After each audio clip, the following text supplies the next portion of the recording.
To whom much is given, much is required. Part of that requirement is sharing. Culture is the heartbeat within our lives, and it's at the core of so many things. While we live in a time when we are starving for wisdom, I welcome you to your wisdom retreat at Culture Raises Us. Bevans, my guy, pleasure seeing you, and thank you so much for being on the show. I value our friendship, partnership. It's been a pleasure being with you in this journey in a number of different ways, and we'll touch on some of that today. And before we give the viewers and the listeners an idea of who you are, the question I always start with, when you hear culture, what does that mean to you? Culture to me is, obviously the the Webster definition is, the way of society, um, but the way that society we live in today is there's microcultures, Mm. and my cultural experience is different than maybe my neighbor, who has a different um, background. I'm a first generation American kid. My mom's from Jamaica, my dad's from Belize, Central America, and growing up was very different in our house versus what culture was stepping Mm. out into America, out into the world. So culture to me is that intersection of your beliefs, your values, your friendships, your personal discipline, and how you share it in society. Um, and you're influenced from so many different directions, but it's your interpretation and your simulation into society and what you bring into the world. Creating your own culture. Yeah, when you talked about, your parents and you being the first generation, I can relate to that tremendously as first generation American parents from Jamaica, both, Yeah. which is one of the things we always Yep. connect on and speak on. And I love your parents dearly. Their energy every time I see them is amazing. And you don't realize the impact that has on you in terms of creating the culture of possibility where, and I'm sure I'm speaking for you as well, Hmm. that the opportunity to think that you can do anything was way more of a possibility coming from that type of background because they weren't here in the States having the burden and the weight of systematic racism, Yeah. segregation, and all these heavy weights, which a Yeah. lot of our colleagues and friends had growing up, which adds Hmm. another level of disbelief or lack of Hmm. thinking opportunity is possible. Hmm. Yes. Yes. So, Opportunities, I, and possibilities were, in our house was, we always felt like we were always encouraged that we can do whatever it is we really wanted to put our minds to. It usually was in the zone of working a secular job for decades because that's just kind of what my parents, their experience was. They weren't, I'd say, as entrepreneurial as I am, but I've been influenced by, you know, the different cultures here and, in my travels and um, seeing more possibilities that have presented themselves with tools that we have at our disposal that our folks didn't have. And I don't know, I don't know, Astor, if it was like my parents, our folks coming. I don't know what your, what how your parents viewed it, but just entrepreneurship uh, was a huge question mark mm-hmm. versus hey, you go do these 4 years or these 2 years at this school, and then, maybe you can come in here and work at Eastman Kodak with me, son, and following Very my, much the same thing. and Same thing. And it wasn't any disrespect to my dad. My dad, thankfully he's still here with us and he's in good health and he's retired now. But my journey and experience in this country has been completely different than his. And Exactly. um, Exactly. And just to qualify the statement that I was making about, us being first generation, that did not exempt us from facing the implications of yeah, systematic oppression, racism, all those things that we still experience like everyone else.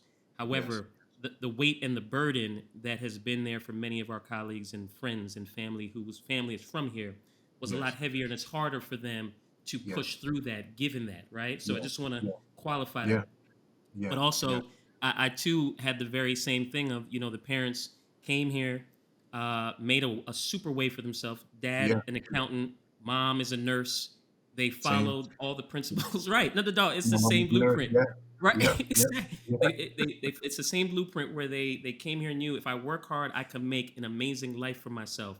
And then yes, they imposed that American dream on yes, me as well in terms of you're going to go to school for 4 years, you're going to yep, get your degree, then you're going to come out and be an accountant, or you're going to work in one of these companies and be there for the rest of your life, and then retire. yes, So to this day, my parents couldn't even explain to you what it is I do, which I'm sure is similar yeah, to your, right. But it's yeah, the beauty, it's the yeah, beauty of yeah, evolution, right? Of evolution that now our kids are seeing a mm-hmm, different view on mm-hmm, how and what mm-hmm, is possible and what's yes, welcomed, right? And it's a yeah, much broader toolbox yes, of things. So I'm yeah, glad we went down that lane of just realizing the similarities mm-hmm, for us coming up as youth, right? Given yes, where our families are from and how that plays a role in what we've done and what we're going to continue to do. So yes, I know a ton about you. I'd love for you to share a little bit about your journey. I know you've given the foundation of the upbringing with family and the yeah, importance of all those elements. Share a little bit about your background on what I call you as one of the lead fashion, and I don't want to say icons, but I do want to let you know, and I'm sure you do know, but I know you're very, very humble.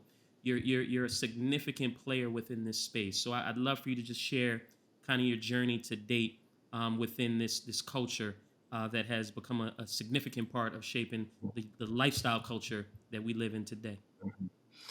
Um, First, thanks for saying that. I appreciate that. Um, it's always nice when your colleagues recognize, your hard work. So thank you, man. Well, it's your Um, gift. It's your gift that you're tapping into and using. So I thank you. and when when I really started to take myself serious in realizing how much fashion can be a vessel for good and to help the next gens coming up, and not just my love of fabric and color and design and all that comes with it. um, it was I was at Mood Fabric. I worked at Mood Fabric while I was going to FIT in late 90s, early 2000. And that experience really showed me how important um, just connecting and networking with people, what that can do. Because I'm a fabric head, right? So being in the hive of fabric, you meet everyone that comes through from so many different levels. So that was a really special moment for me. But I had I had this drive to really polish my skills in I'd say, a bit of a more corporate design setting. What was that look like? I've always wanted to do my own brand, but I knew that I had a lot to learn.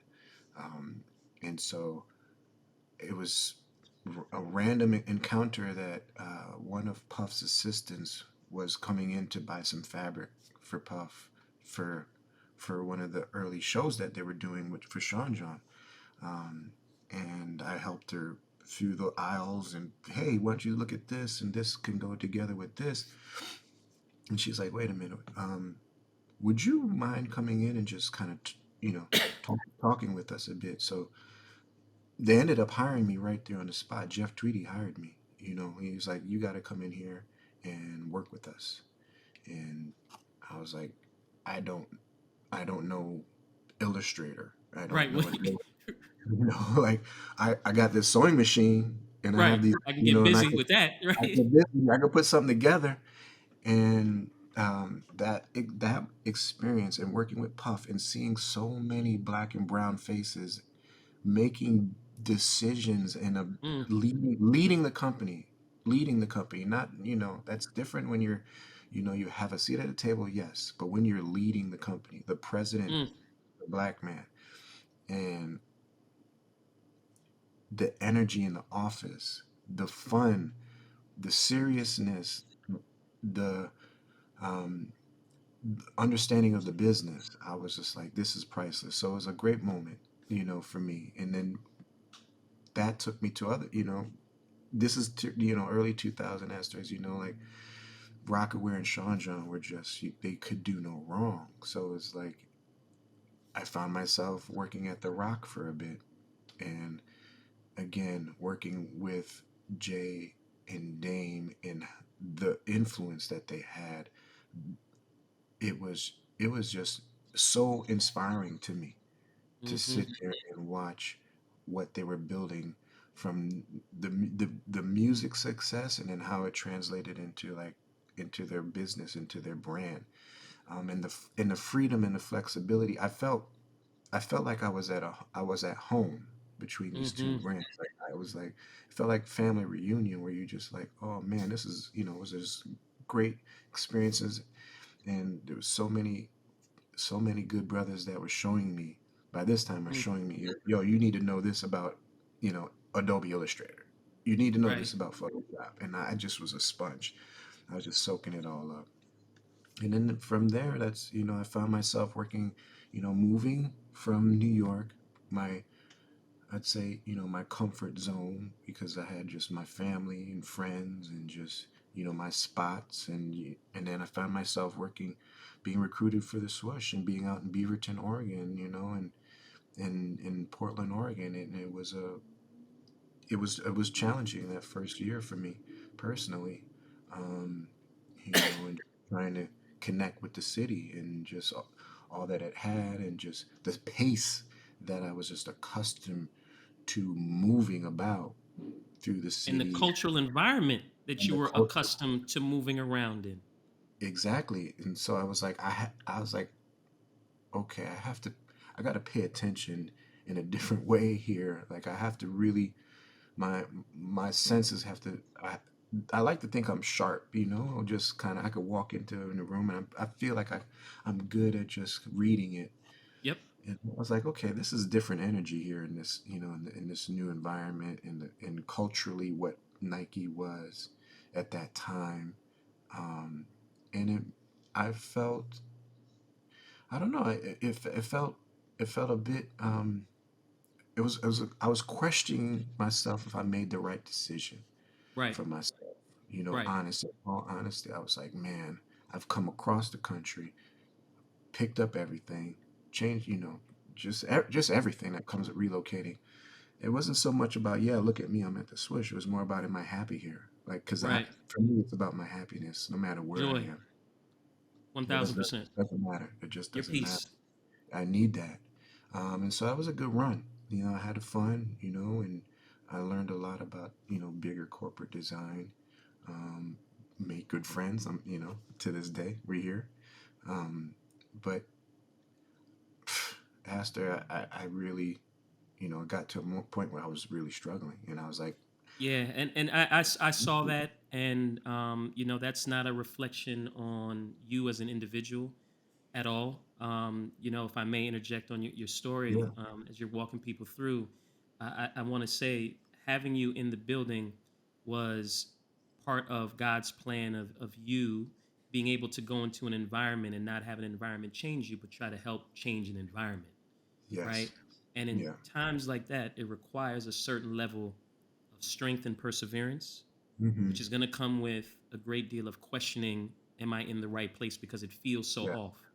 But it yes, also aligns with something that we are very familiar with, of being comfortable being uncomfortable, right? We have yes, to live yeah, lives of that. And I think yeah, you exemplified that in your time there as I was watching and I was trying Hmm. to support, right? You Because were? you did Yeah. right. No, you did some amazing things there that to this day I still implement into my own business practices, right? Like I remember you putting together what you called a trusted editors group, Hmm.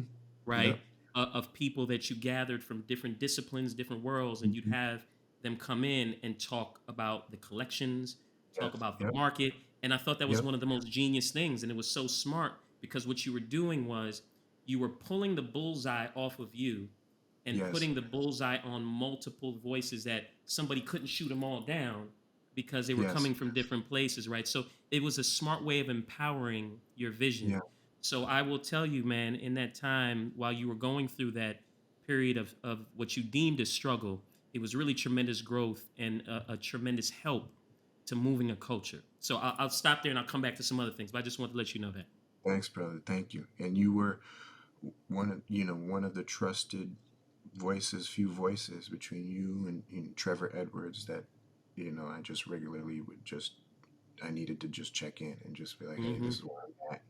You know, what do you, what do you suggest? So those moments were incredibly important to me. But I, I ended up, I just felt like I wasn't I wasn't comfortable. I wasn't, Yeah. and not in a complacent, comfortable way, but I can work in very stressful situations being Right. comfortable because I know what I'm doing. But this, I was like, you know what? I need to go back to the city and just reassess what where I'm going. And what makes me happy is being in this big of a corporation, a calling for me. And that's something that I had to really think about. If Reconcile. really, truly. And so I was thankful that, that I found myself right back in the rock, thanks to the culture, to the family, to the, Mm, to the Carter culture that they have there. I worked, I felt at home there, because you have at that time, you have Jay's sister, Michelle, is the manager. So she felt like a big sister. You was always yeah. respectful, but you worked hard, and it's like a big sis or an aunt that's going to tell you, yo, you better chill out over there. Y'all are acting up. Right. Like it was, I work well in that, in that atmosphere. So I was thankful that they heard I was back in town. And then at this time, they had partnered with Pharrell, kind of rebooting That's BBC. right. So That's right. where they brought me in. So that's where I was with Loic and with Phil, and we with Mark McNary, and we launched that. And it was refreshing because it was like I'm working in the bigger construct of the Rock Nation at this time, but it was, hey, use everything that you just learned and help our brother P out with what he's That's trying to right. do. That's right. And That's I right. was like, absolutely. Like this is what I live for these moments. Say I less. don't need, Say less. yeah, I don't need to be on the jets. I don't need all of that. But if I can help this brother right That's here right. in what he's trying to do and impact culture, and this is pre-happy, and so I was Hmm. just like, I'm your guy, and the talent that we had in the building working on these collections where some of these we had Dee and Ricky, the young twins at that Love them. time. Those are my guys.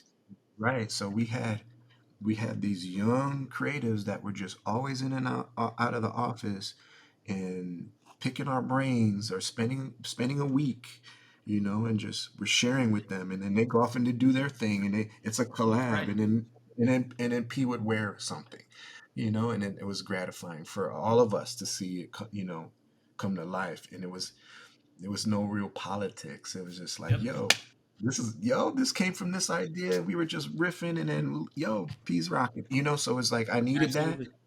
I needed to, to get, be a bit more reinvigorated, and just feeling that, I'm not lost in the sauce. Um, and then from there, this is when he started to onboard with Adidas, and then Ye had onboarded with Adidas, and I was trying to, I was kind of I was a bridge builder, just helping those brothers on board with three stripes. But I found myself kind of being pulled into it more than I wanted to from the Adidas side, because I didn't sign up to help more or less Adidas. They already had it. I was here to help That's right. these P. these brothers right here, help P get, just get realize what he, his vision and what he Yeah. wanted to do. And that's what it was, solely for me. And then I felt like, it was just a little bit of like, three stripes trying to say, hey, creative has to live in here with us. And I was like, well, that's cool and all, but I'm gonna go do this thing over here. And then and I actually moved back to Portland, and then started my own brand where it kind of gave me that freedom to really kind of build my own Right. little world. And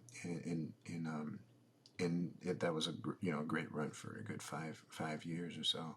And yeah, now just had to COVID change the world, and it kind of had to change some things. But carrying my own brand, and now I'm enjoying just being a creative consultant, more or less director for brands, and it's Like a much hired assassin is what I called more you. or less, more or less, and I really love the space, and it allows me to really go into different, look at different brands, small brands, and mentoring young Yep. emerging talent, with Afro, the Afro punk crew, and working with talent over there, and just there's just so many amazing young creatives out there that they just need to, to bounce their ideas and understand how to navigate, I so love it.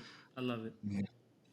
Yeah, and because again, you've been at so many amazing places and situations, and obviously, fashion is a significant pillar in overall culture, for Yeah. sure.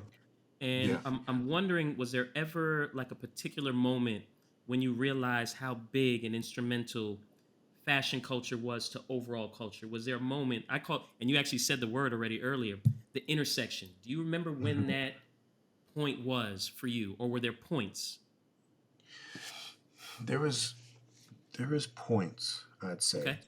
The first one, I'd say, where I was just like, this is really big, was with Puff, and this is 2001, maybe. I'd say probably his second show, first show, and just watching all the people that just were clamoring to be there, to be a part of it, to see Mm, what his point of view was.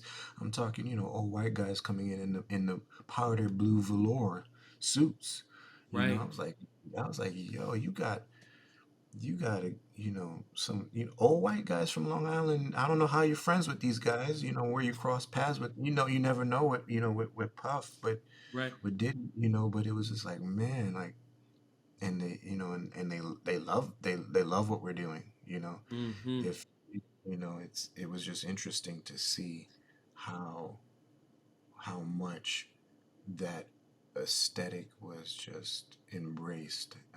Mm, Because when it's like you look at music and fashion, it's kind of, they work well together. But if I look at you, I'm looking, what you wear before I know what your playlist is. So fashion was just always like, it's your freedom to express kind of who you are, and I was like, this is a powerful tool, to reach people, and through fabrics, and and telling stories, and and watching people come to life when they connect with you culturally, right. right, and breaking down new barriers to have real, honest conversations. It's like, hey, yo, where'd you get that? And I was like, oh, I made this over here when I was with this brand or so and so. And I'm like, where did you get that? Oh, I bought this over here when I was traveling in Asia. It's an authentic so and so. It's like, Mm-hmm. it breaks barriers down, It breaks down so and many barriers. so many barriers, and you can have, and then and then it's people just, once you cut through, the media, And the cloak, programming. and the programming that that people are just overwhelmed with. we're all, we all, I know it's cliche, but we're all the same, and it's just, How about that? it's, and it's like there is a common language that we all speak, and it's truly is love, and it's Mm, like once you've traveled the world, and it's like you don't know this person's language, but you can speak to each other, that's right. and there's and that's and then fashion was for me was the entry point, it was break down barriers, and it's allowed me to travel the world and just be in, experience other people's cultures. That's right. And um connect. I mean, it's a and just connection. it's a connection, so I was like that, those moments, and I'd say, the mood fabric moments, because that truly, Astor, was like it was a melting pot, because Mm, I could be cutting fabric for a Hasidic Jewish mom that's making clothes for her kids somewhere in Brooklyn, or I can be cutting fabric for a young Parsons grad student, mm. that's putting a collection together. And my conversations are very different culturally, but fabric wise and design wise, it's the same, It's the So I connect was again. The connection across connection. all these different Yeah, backgrounds, nuances, but that thing can yeah, connect all of them. yes, yes. And I was just like, man, this is actually a very powerful, Powerful. um, medium Yep. that I have here, um, and I always respected it, um, and it has really broken down so many doors for me, and I tried to do that for, um, anyone that has worked with me or for my companies, or that I've mentored, or interns. It's just, Yeah. um, and then going off to have my own brand, and what did Absolutely. and the places that took me, and the people that supported, and the friends that I made, the shows that I did, and who was, the support was just of all backgrounds, and Oh, just, which again, it's the power of culture that can bring so many different types of people together in such a yes, healthy, prosperous, impactful way. And yeah, with every culture, there's you hope there's constant evolution, and I've seen fashion evolve over the years, right? mhm, Because and I've seen you actually work in a number of these different what I call subcategories yep, within yep, fashion culture, right? There's yep, sportswear, there's yeah, streetwear, there's high fashion, yeah, da da da da. And yeah, even in that yeah, evolution, I mean, when we were working together, I mean, this is going to hmm sound so crazy coming out of my mouth. You were working on building the urban apparel business, right? The I urban know, apparel, right? I know, I know. So, no, it's crazy. Is there one of those subcategories that you feel is more significant than the other? And is there a different approach that you take with each of those subcategories? You know, for me, I feel like the tailoring category is an important one, Mm, because I don't know. I grew up in a house where we always dressed up, and we were in shoes, dress shoes, and just going to the Kingdom Hall, as we call it, place of worship, and that uniform in mm-hmm. this country, um, and in the world, when you have a suit and tie on, it just, I don't know, it you could be seen in a different way. And I think, I'm not trying to sound like this is not about boardroom suits, and and No, it's being an stiff. expression. It's expression. It's an expression, yeah, and I feel like that sub microcosm of, of fashion and the culture, for me, it was an entry point into Mm-hmm. the industry, because I wore suits every day. I was a suit guy. Like I Right. was, because I was making suits, custom suits for John Legend when he started, and I had a great, I have a background in making and tailoring, so, and cutting, and so I was, that kind of became like a uniform for me, and and I would walk New York in a suit, and just see where it can take me.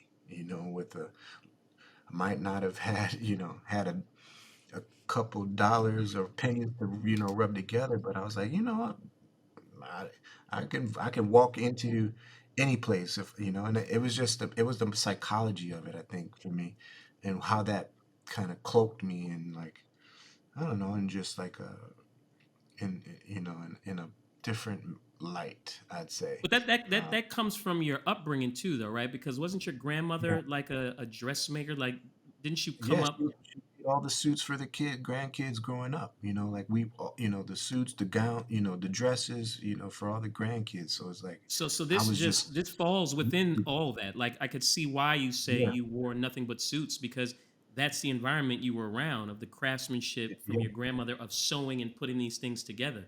You just took the yeah. baton and continued to evolve that. I did. I honestly did.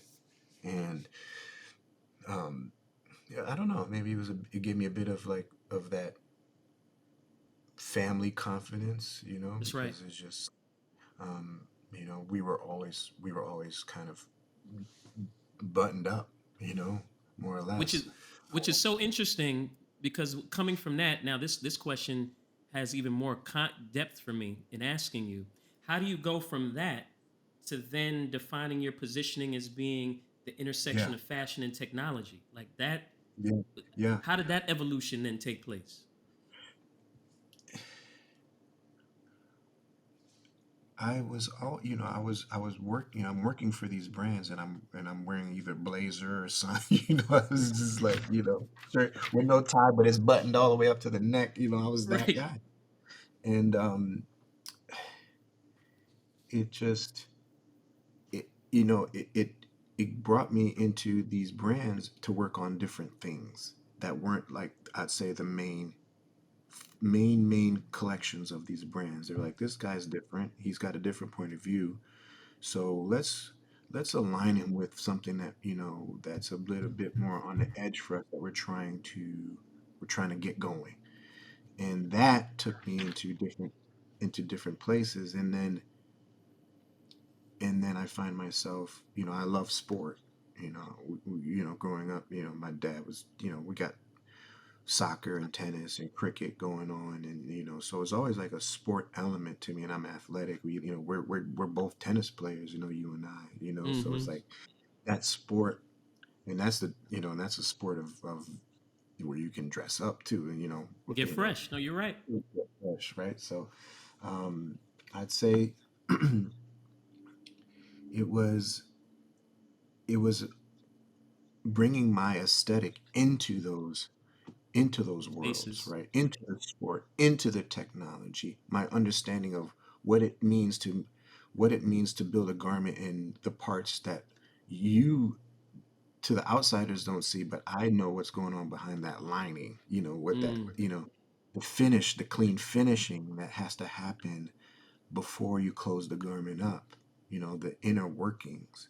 And so I I'd say I just kind of took that engineering know-how of very detailed and sophisticated garment construction, and w- once, I'd say, sportswear really started to really get traction, I was like, man, I could bring something completely new to this genre, um, and understanding of fabric and construction, because a lot of, at the time, there was a lot of the designers, a lot of sportswear designers were graphic designers. They weren't really fine designers.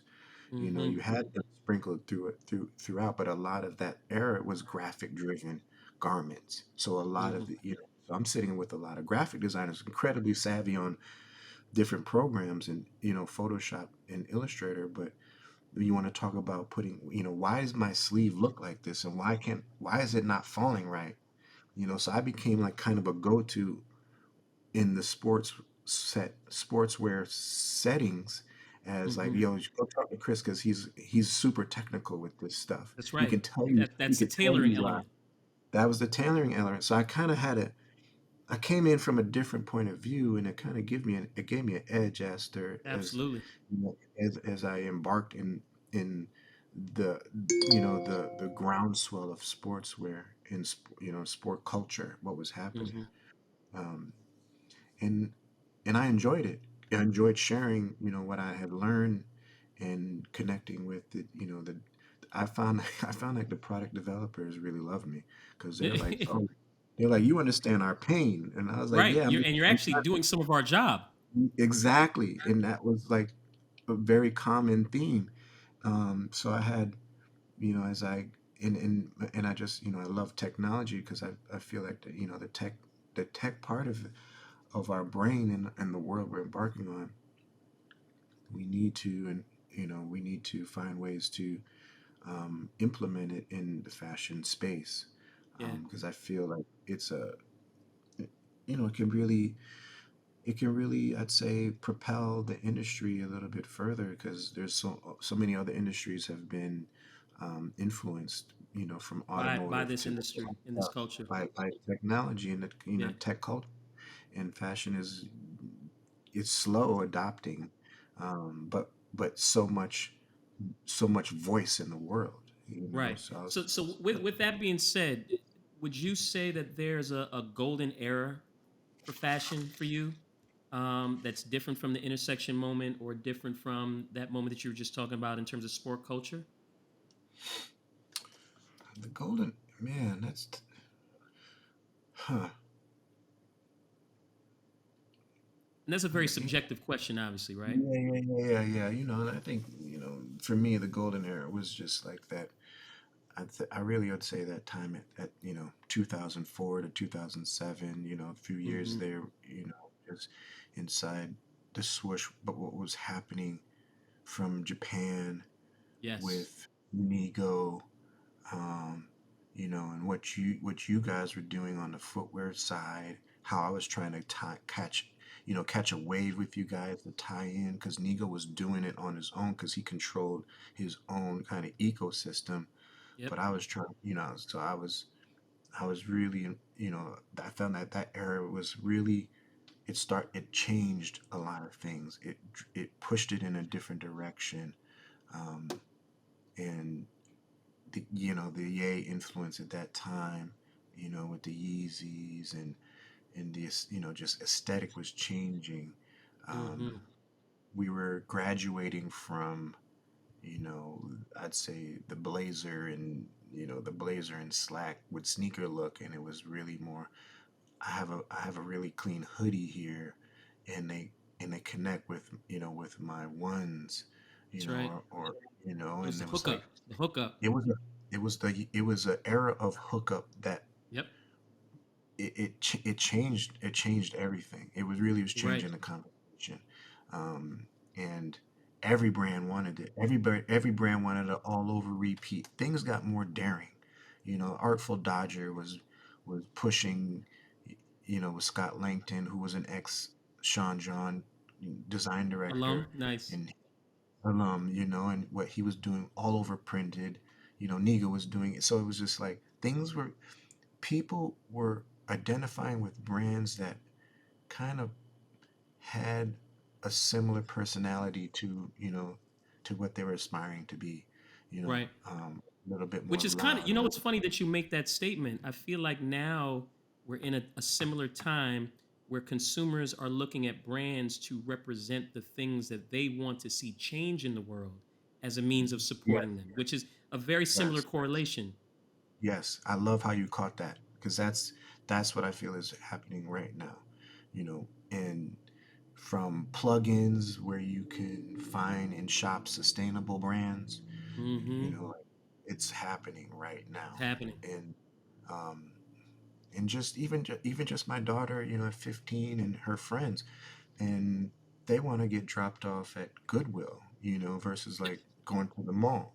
Dog, It's like, how crazy this thrifting craze? it's crazy. My daughters are the It's, same. That's all they go it's to. They crazy. don't go to the mall. They want to Crazy. thrift. They want to thrift, and I'm like, whoa. You know what? I appreciate that. I really appreciate that, and just it's the culture of change, Yes. and where, like you said, where they want to see the world go. Where do they Culture want of it to be? change.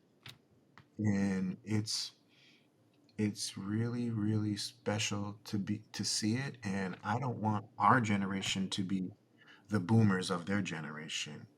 Right, Like I don't want us to be shocked and then try to hold on to an old guard of no, it has to be like this, and you have to, manufacture in this way, and you have to right. build your brand this way, and get your message out this way. So it's like I'm really enjoying being a supporter of a new cultural movement that's happening in the youth and design and their approach.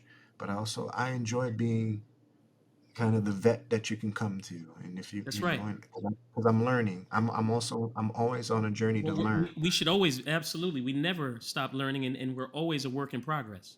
Yes, yes, exactly. And I'm about to be 50 in a couple weeks. And so it's like, you're reflecting on what you've done, and now this is what I want to be doing now culturally with my kid and her, and her friends, and the next generation, the postmodern um, uh, scholarship grads from Virgil's Foundation. I work close with them as well, and it's just so inspiring to see how they see things and where That's it's going awesome. right now. Yeah, That's awesome. yeah, Let yeah. me ask you, do you Yes, sir. think, has there been an individual that you think has had a large impact on shaping fashion culture? Hmm. Well, that's a good question. There's a few levels to it from my perspective. Um, Okay. I think we can always reference, Ye even through his struggles.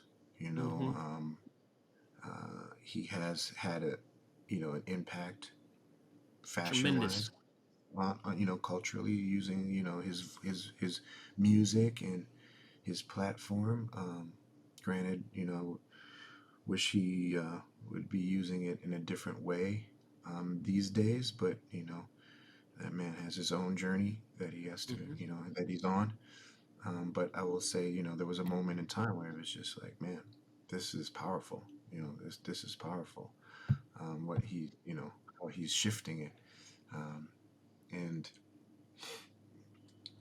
also I would say, I know this might sound like a bit of a smaller impact, but Jack Soma, who is the owner and the father of Mood Fabric, um, he has influenced so many emerging brands because if you can unless you're an established brand, you cannot afford fabric from a mill overseas. You just Okay. can't. You just can't. You can't buy it from Europe. You can't buy it from Asia, because you just can't commit to the minimums, and then the cost to bring it into the Right. country is Right. Right. it's challenging, right?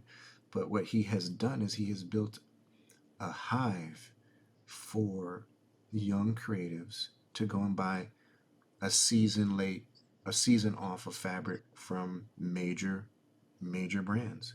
And in You bulk. might in bulk, Wow. right? Yeah, and that impact in the street fashion level, on the sidewalk level, is huge. Is Huge. huge. That power, that man, and how he has built a hive. I call it a hive because it's like when you have a hive, you come in and you come back out. You leave and then you come back Yeah. there. There's all, we eat. You take care of each other in a hive, and I feel like that is what he has built. It's a home. Whenever I'm in New York, I have to go home to go see, and it's nice to see like Wow. my press on the wall, and and the kid, and his kids now run the business, and I came up with his boys, and those are my dear friends to this day, that are running the business now and have really grown it to the next level. That's awesome. So I would, That's like the we talk about different levels of equity, and it sounds like the Yeah. equity he's providing is access, which is substantial. That's Thanks, Astor. You hit it. That it's access. It's incredible. It's truly incredible. And also, I look at Dapper Dan. I Mm. love Dap. I love Dap. And man, I want to grow up to be Dap. Like and just how he has stayed true to Harlem Mm. and always encouraging the people, the youth, and he's a very strong opinion when you talk to Mm-hmm. him, and he cares so much about us as people and wanted to see Mm-hmm. us win. But just aesthetically, what he has brought to us, that level of detail, the time that he has sat on that machine and given us, he has given us swag. He's the original streetwear designer. Love it. He is the OG. There's nobody before Dapper That's Dan right. in my mind. I don't care. You can, Calvin Klein wanted to claim that. Like, go ahead, bro. Like, you didn't even want us wearing your gear so That like, part. stop it. That part. Let's not forget that part, man. And how the Harlem, the streets were not going to let Dap's designs get reappropriated by Gucci, and how we all came to let them know. See, And, now you're hitting on something very big here. it's like, How we look, galvanized, yeah, around supporting what really is, and made it yep, very clear that we're no longer going to have that if you don't acknowledge and yep, if you don't support this yep, man and his efforts and what he's yep, done to make what you now have. yes, yep, Okay, exactly. so that And this is and actually, I'm glad you brought that up, because the hope is that that's a great case study for us moving yes, forward on what that's can how I be see it. done. Okay, That I Astor, won't. that, I won't go that any that's deeper it. on that one, because this is a very deep It moment is. of It really clarity is. and It really, really possibility, is. Yes, and wrapping our hands around together yes, to ensure that change is made for all the yes, right reasons, and yes, accolades and support is given for all the right reasons. exactly, exactly. I never seen anything like that. In my career, I've seen designs get bit, and then the Yep. big company takes it, from younger designers. And I would do this for any level of designer. Yes, Dap is decades in, and he's got a lot of allies. But if I saw, a young designer and his ideas get completely bit, we should have the same energy. We should have that same, if not even more, so Eve, that they see that we got you. We here, we here. and this We energy doesn't just apply to the fashion culture. at all, at all, Say less. at all. Say less. Let's get. We're gonna get back on track, because this that's a whole nother show in itself, my friend.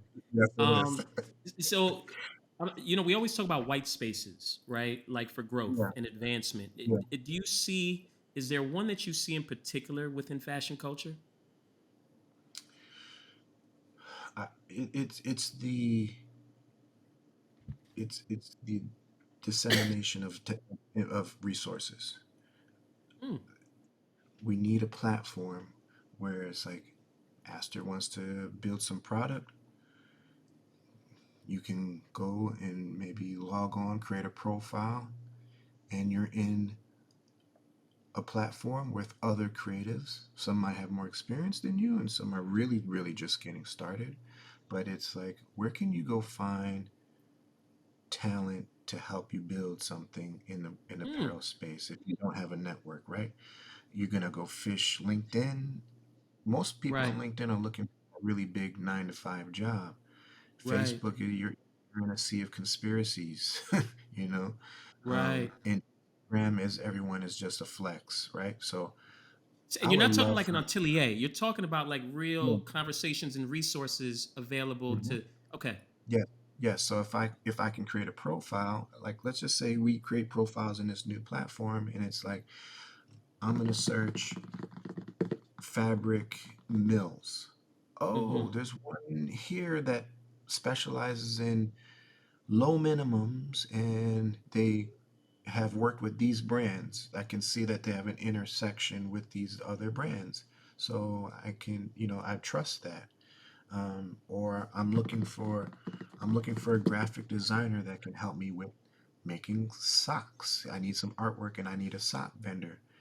I would love for the fashion industry to have a central platform where we can communicate. It's not about showing you my all of my accolades and my Correct. Correct. flags. Achievements. Right. This is where you work. This is a nerve center of data and Yep. information and creative people. You're not here. Like I don't go on LinkedIn and I read anybody hating on, oh, your portfolio is whack, dude. Like I don't go on LinkedIn and see that kind of rhetoric Right. and energy. It's always ultra professional there, right? Because of the stigma of like, yo, you posting something crazy. I'm not gonna hire your dumbass. Like, Exactly. you know, you're not going to LinkedIn to do that. But you can go on different platforms and read just the terrible Right. shots that people take at each other, right? So it's that level of professionalism. So you don't have to, of course you gotta just you know, make sure that the language, everyone's being treated, fairly. But in the industry, in fashion, everything is guarded. It's very guarded. Like Hmm. for me to share resources to make things, that factory is probably somebody that I've worked with over the years. So it's like a trusted relationship that I don't want to just hand over, right? Right. So, Right. Right. but I get factories soliciting business with me on my LinkedIn daily because Right. they're trying to sell a service, right? But instead of trying to fish for me on LinkedIn, or trying to slide in a DM trying to offer service, create a profile in this kind of fashion platform where Right. we all congregate to talk, to help each other. So I think Gotcha. that in the white space, that would be white space for me, is like it is like some sort of a digital kind of platform I for love that. you know I um, love that.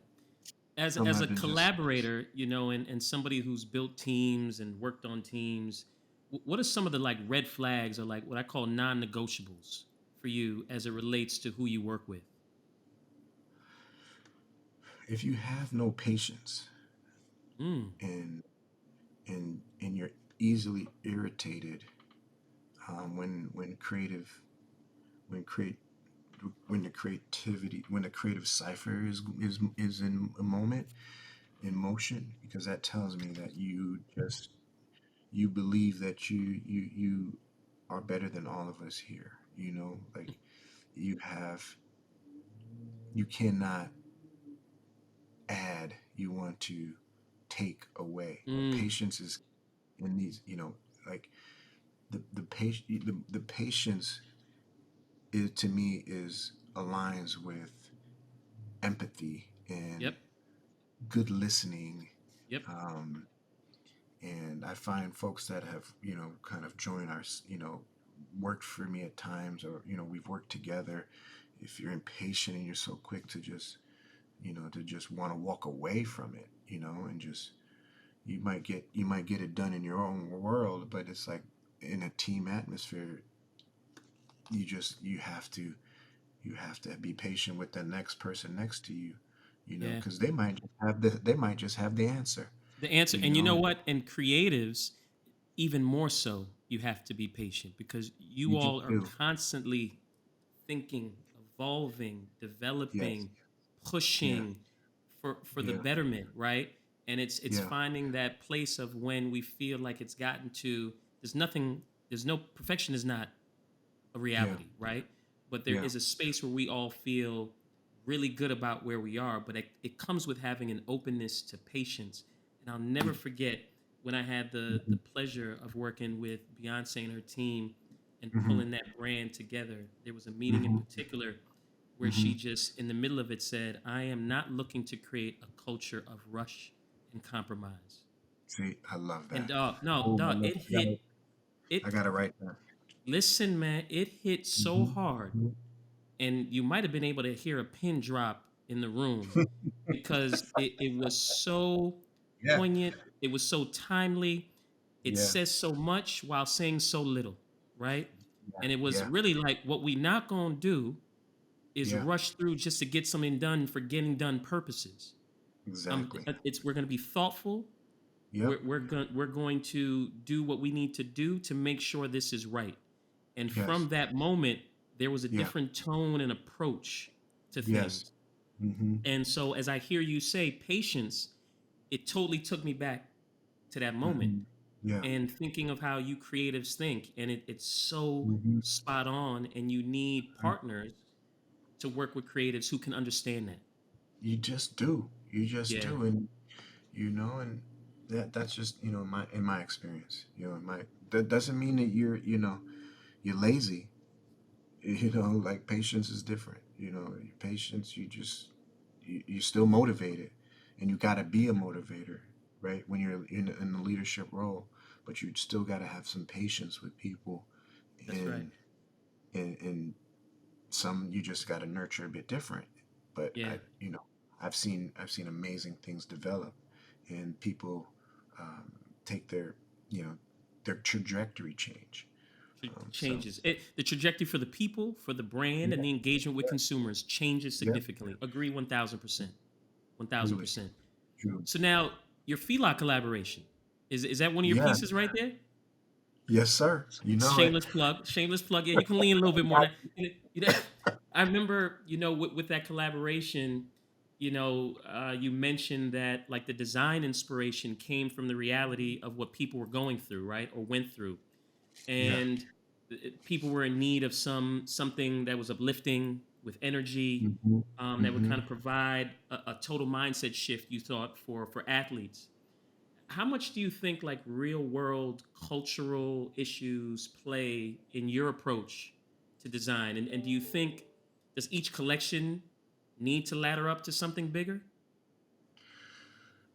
I like to have a point of view on everything I do, and it Mm. helps me kind of it keeps the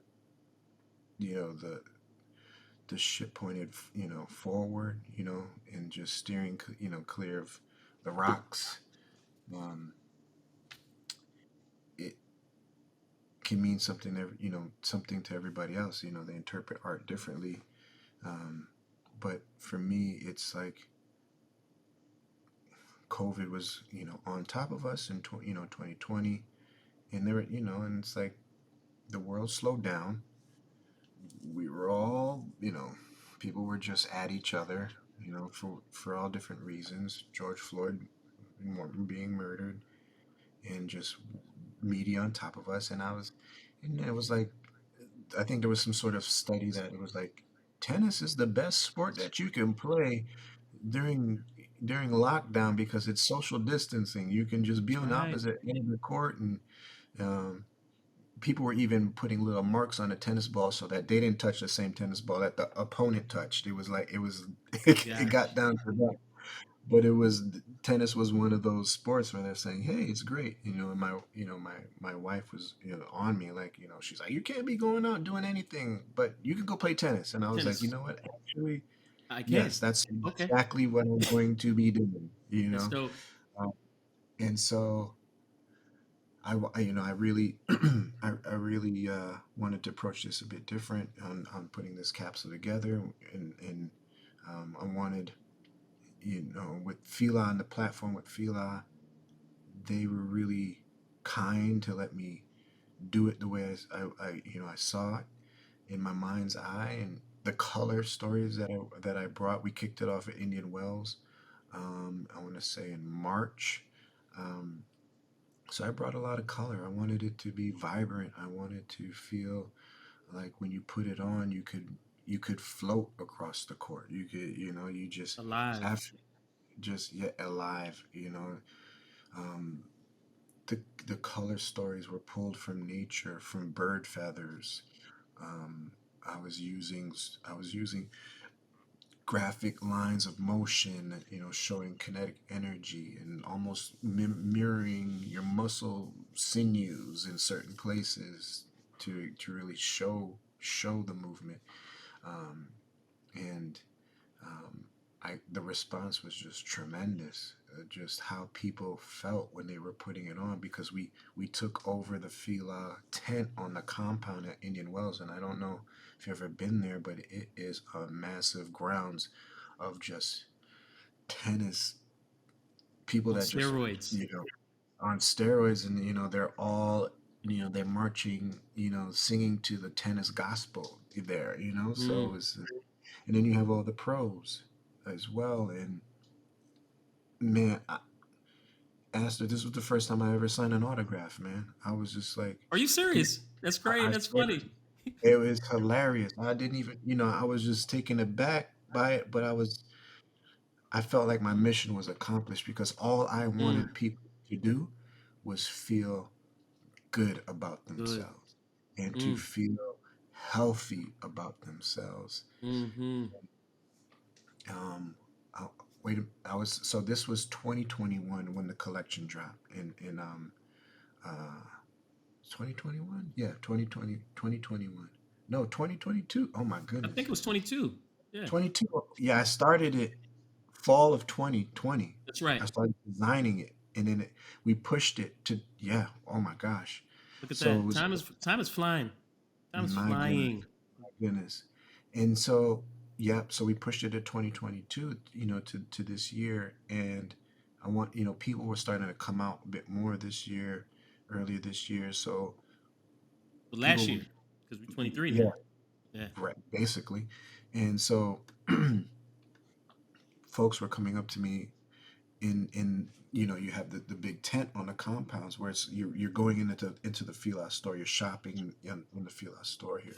Mm-hmm. And I just wanted to walk in there anonymously, try to look at my stuff, take some of my own pictures. I was wearing it, and folks were coming up to me like, "This, you're the guy. You did this." And I was You're like, that guy. "You're that guy." And they're like, "I just bought something for my husband, and he loves it. He won't take it off. That's all he's wearing here, because he loved the colors. The colors just he loved the energy about it." And I was like, awesome. And that's gonna translate when when he picks up the racket and he steps on the court, and he's gonna Right.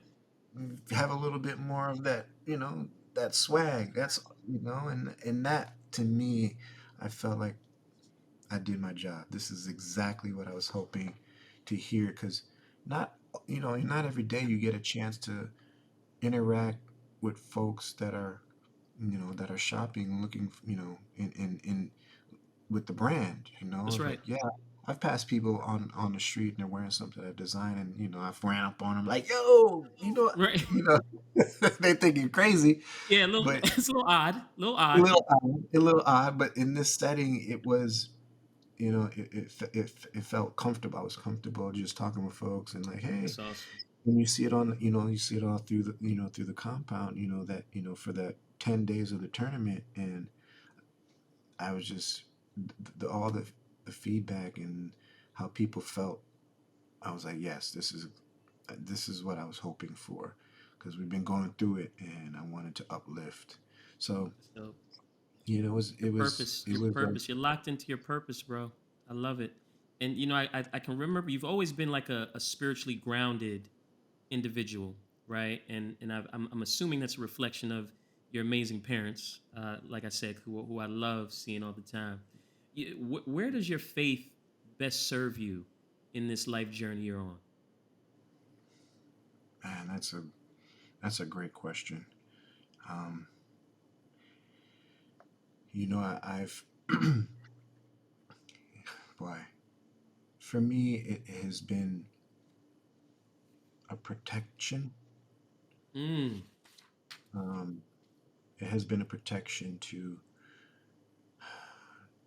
check myself, mm, when I'm alone, Mm, because your thoughts can drift, yep. and my faith has been that, that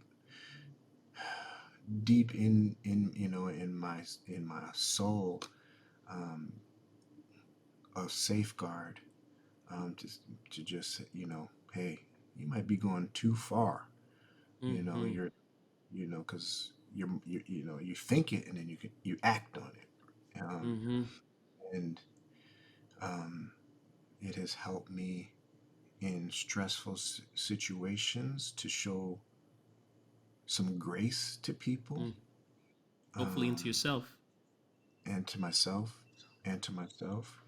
Um, and I'm very thankful for the teachings, and even though I've struggled with organized, I'd say, Religion. religion, Yep. and Yep.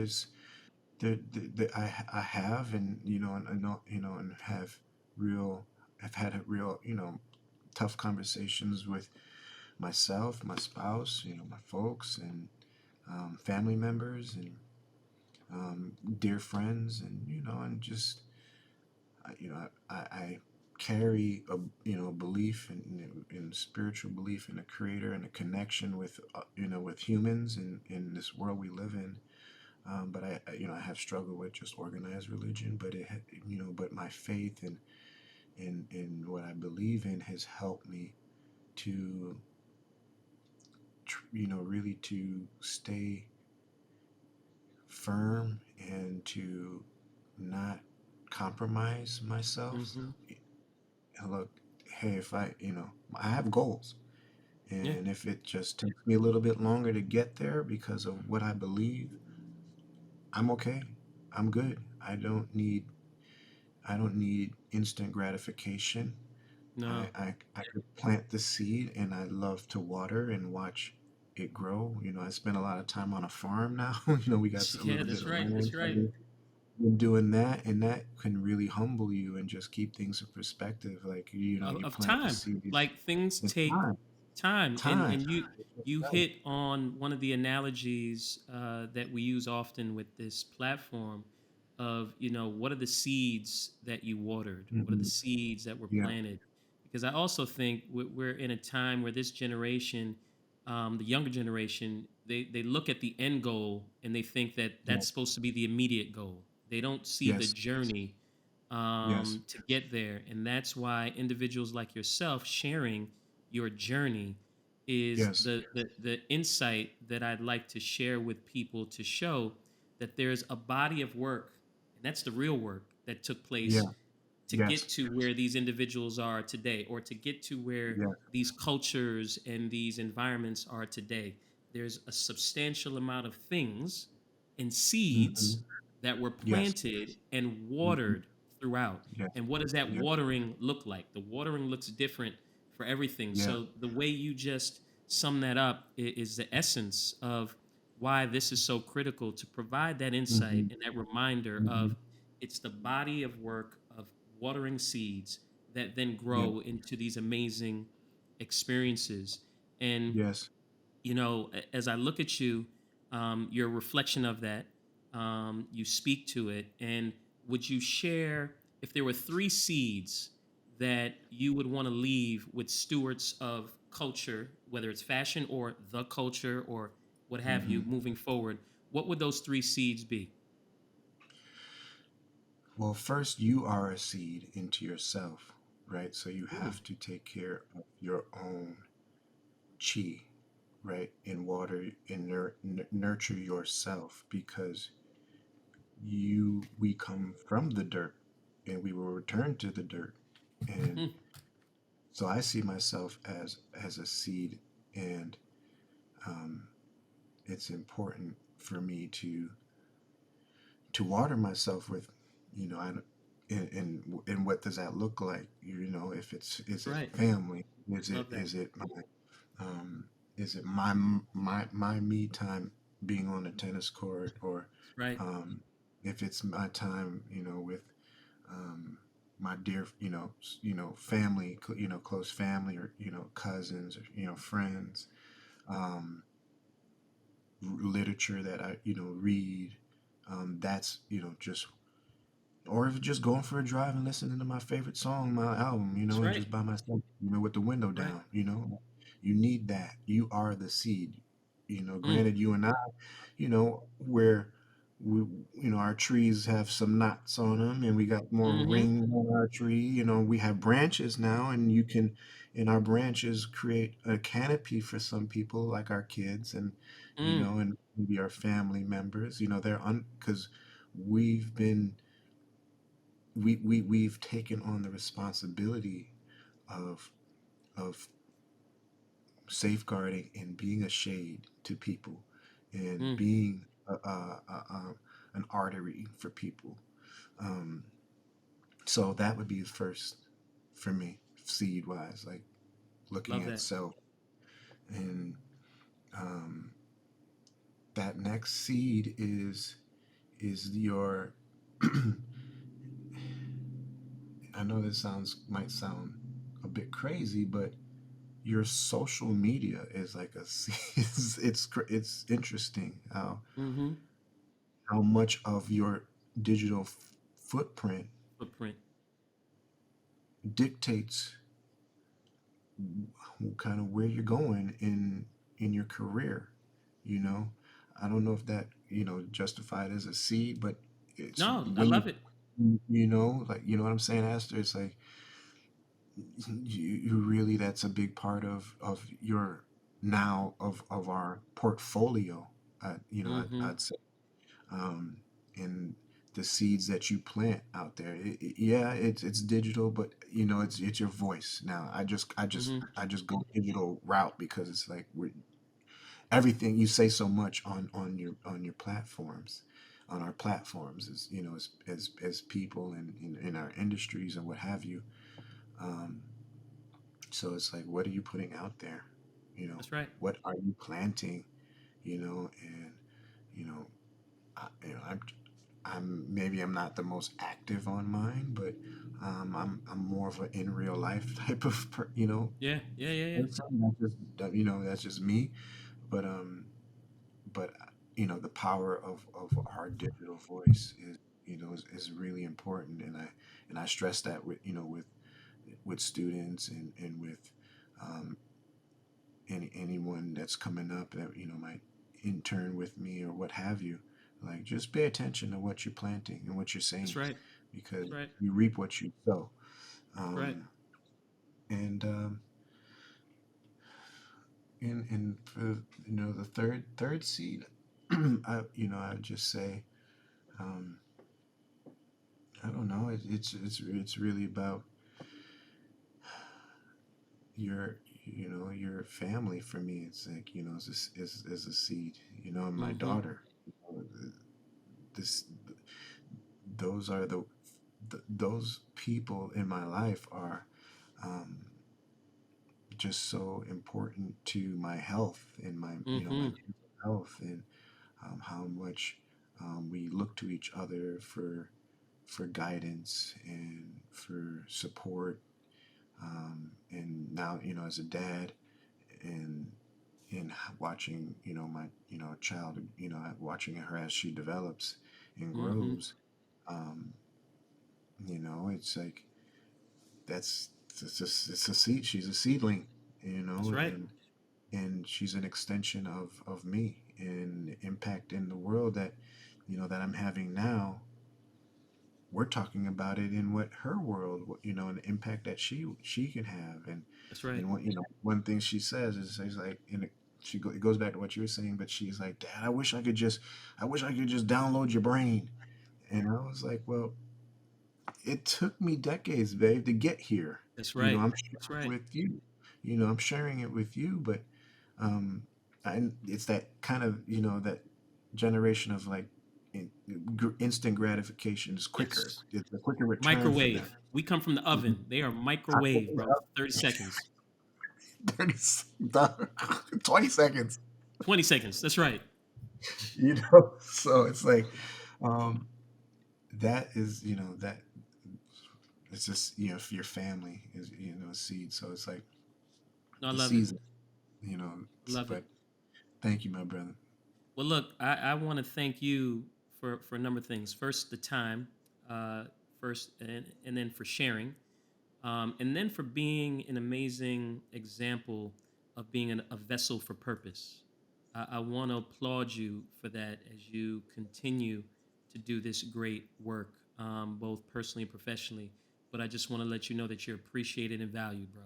And I love you and I thank you. Thank you, Esther. I love you too, my brother, and I really appreciate it. And just you give me a shout to to join your podcast here, and man, again, coming up, you are one of those voices that I've always respected and listened to. Mm, You can hear some people, but who you listening to? That mm. you've always given me sound advice and checking in on me, and just you're an example of just being a good dad and being a good husband, and just watching you raise and talented kids, and all that they're accomplishing, and just how you balance that, and you do it, with debonair as you do it, my brother. So I enough respect. appreciate it. I hope it's as debonair as the suits you used to wear growing up, bro. If not, yes, there's more and more. I appreciate you, man. Thank you. Thanks, Aston. Be well, my brother. We truly appreciate your support because it helps us fulfill our mission of promoting cultural awareness and personal development. Please click the subscribe button below to help ensure and solidify our mission.